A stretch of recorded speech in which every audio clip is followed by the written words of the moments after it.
guys, good afternoon. This is Ricey and this is Quest Canada. This is Chad from the Philippines. Hi everyone. And Chad is a student dito sa NBCC. Now, Chad has got an amazing story na hopefully is makaka-inspire sa lahat ng tao na manunood ng video na to. Everyone, my name is Chad. I am an international student here in Canada. So I'm taking up client service and sales program at NBCC. I just arrived here in Canada like 7 months ago, December 31st. Yeah, I remember dito ako nag New Year's Eve. I'm working right now sa gas station. So what's interesting with Chad is galing siyang Singapore. He worked in Singapore for 10 years. Yes. So I work as a supervisor, marketing supervisor in a company where we offers like organic products, and then na-promote, naging digital marketer and all that. And fast forward 10 years from now, we decided to move here in Canada na. He mentioned to me a while ago na mas nakakaipon sila sa Singapore kesa dito sa Canada. Magkano ang tax sa Singapore for a foreign worker? I can't remember, pero like me, if you're earning 4,000, yung annual tax mo roughly around $300 to $500. So, makakaipon ka talaga doon. Like, sabi nila Singapore daw mas mataas ang cost of living, but actually it depends on your lifestyle, diba yung nakwenta natin kanina. Maraming magandang transportation system ng Singapore. We have trains, we have buses, and hindi ka malilate doon. Like, based on my experience when I first arrived here, parang ang hirap ng bus station dito. Medyo nangangapa ako kasi medyo laid back here, right? True. So how was life in Singapore? Is it a kind of lifestyle na talagang you would want to live the rest of your life being a Filipino? well, to be honest, if I was granted for a PR, I would stay there. Medyo isa din sa factor and isa sa reasons kung bakit ako nag-decide, kami ng partner ko mag-decide mag-Canada kasi ang hirap, pahirap ng pahirap. So parang they want to prioritize locals and PRs. Na-realize namin we have to plan for like a long-term commitment or long-term goal. Sabi ko, if you will stay here in Singapore, 3 years from now, I'll be 40 years old. Sabi ko, I don't know kung kakailanganin pa ako ng company. So, wala siyang assurance. So, probably they will rehire another youngsters tapos kick out na ako. So parang sabi ko, no, this is not happening. So prior to deciding to apply student visa here sa Canada, nag-decide na kami mag-apply ng PR sa Singapore muna. So parang yun yung first try namin. Yes.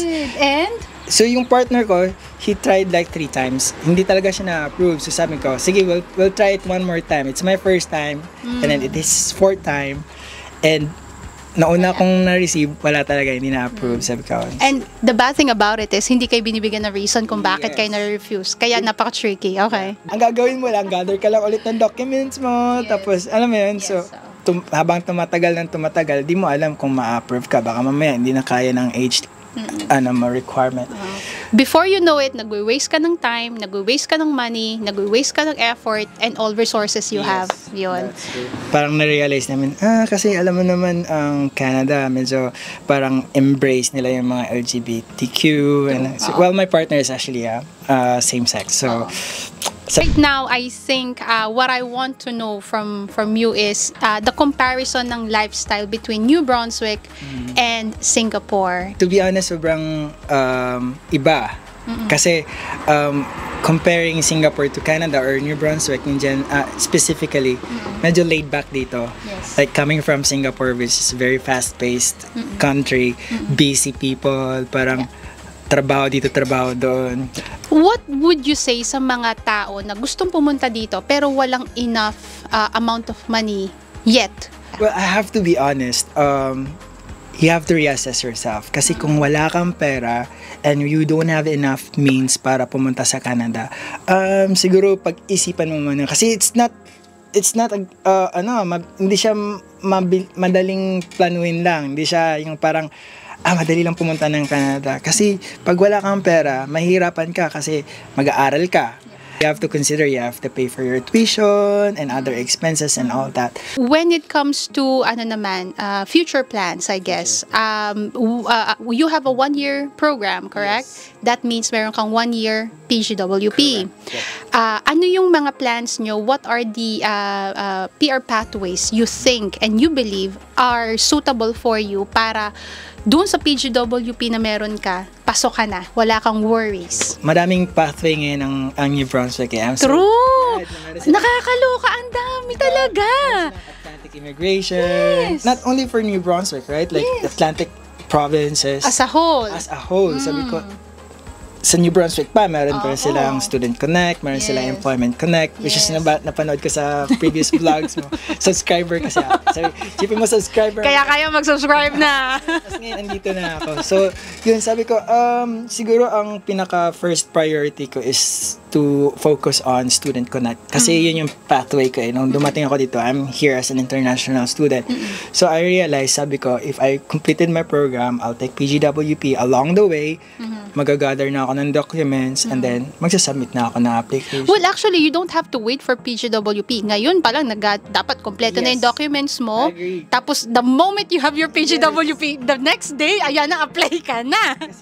Kasi meron naman, marami na mga plans, like Plan A, Plan B, Plan C. If Plan A won't work, meron namang Plan B. Sabi ko, Plan B naman, company ko willing naman mag-apply sa akin through AIP, which is Atlantic Immigration Program, and kailangan buo yung loob mo kasi hindi madali. Like me, I was working as marketing supervisor back in Singapore. Pagdating ko dito, talagang you have to let go of your ego and your pride. Nag-work ako sa gas station. Magmamap ako. I have to clean the area. Tapos magkukuskus ako ng kubeta kasi I have to clean the entire thing. So sabi ko, parang shit, ito yung buhay ko sa Singapore na binitawan ko para lang makapunta ako sa Canada. Guys, just to give you just to reiterate, si Chad was a marketing supervisor sa Singapore.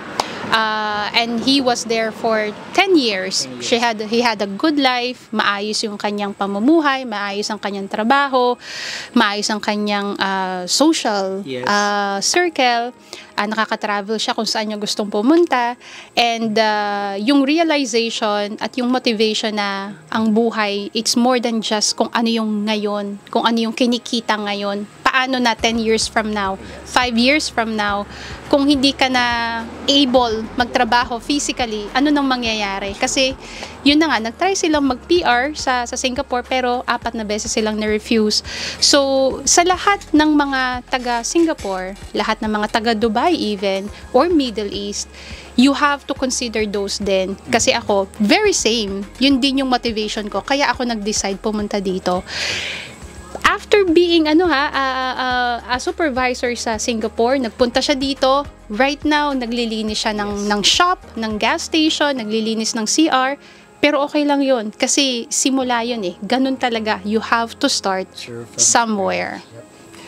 Pag naging Canadian citizens na kayo, in the next 5 years, do you see yourself moving to another province or moving to another country or moving back to Singapore?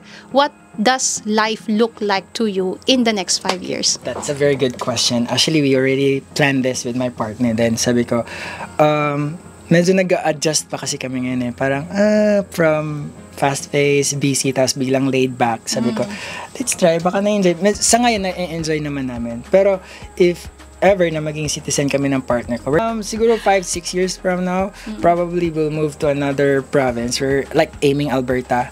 Babalik kami for sure sa Singapore if merong magandang job opportunity doon. Kung if ever hindi man, at least babalik kami dito sa Canada. Dito yung fallback namin kasi citizen na kami. And we're like really planning to stay here in Canada for good. Last question or last words that I want to ask from you is, ano ang top 3 things na gusto mong i-consider ng lahat ng tao na gustong maging international students dito sa Canada or even dito sa New Brunswick para maging successful sila? Alright. Siguro masasabi ko you have to stay motivated. Kailangan meron kang plans talaga. Number 2 yan. And number 3, kailangan financially capable ka. Kasi mas madali ang buhay pag may pera. So, recommend mo ba mag-ano sila dito? Mag-international student as an option or a pathway to becoming a Canadian citizen? Well, for me, it's the easiest. Ay, madali yung pathway and maraming Mas mabilis. mas mabilis.